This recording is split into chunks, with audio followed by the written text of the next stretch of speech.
Democrats continue coming apart at the seams. DNC's 25-year-old chair, David Hogg, he's age 25, now taking aim at the party's incumbents with a major bankroll of younger challengers. Hey everyone, it's Nolan Alders. Welcome back to the channel where we expose the chaos, cut through the spin, and tell the truth that the mainstream media is not going to touch.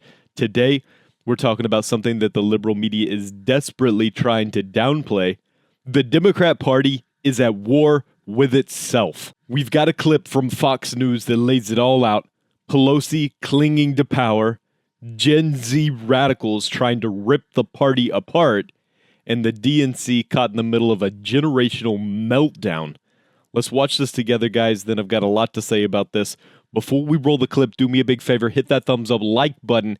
It helps more people find this video, and join us in standing for truth. Well, Democratic infighting is so bad that they are undercutting one another. That's why there's concern about David Hogg spending millions to launch primary challenges against Democratic incumbents.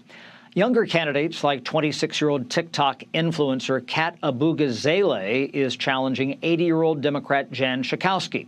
Schakowsky has been in office longer than her challenger has been alive.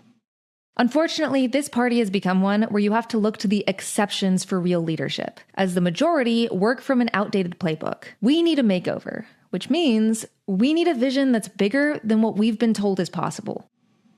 Democrats are torn about leaning on veterans who serve the party well and changing the guard.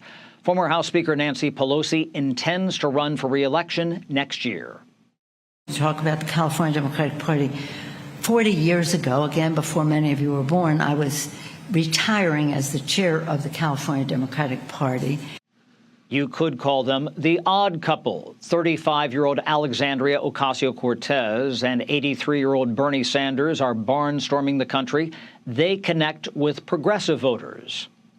Our message to Musk and Trump are: we are not going to allow you to destroy the Veterans Administration or Social Security. They also have incredible and unprecedented political power.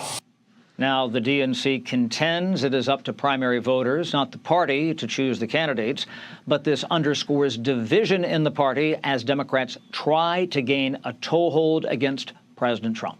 Okay, guys, let me get this straight. Nancy Pelosi, 84 years old. She's been in politics since the Reagan administration. Just announced that she's running for re-election again.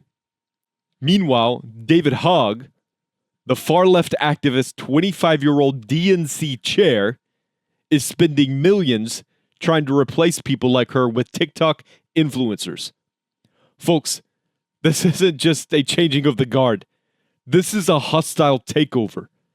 You've got Kat Abou-Gazaleh, a 26-year-old influencer, challenging Jan Schakowsky, who's been in Congress since dial-up internet.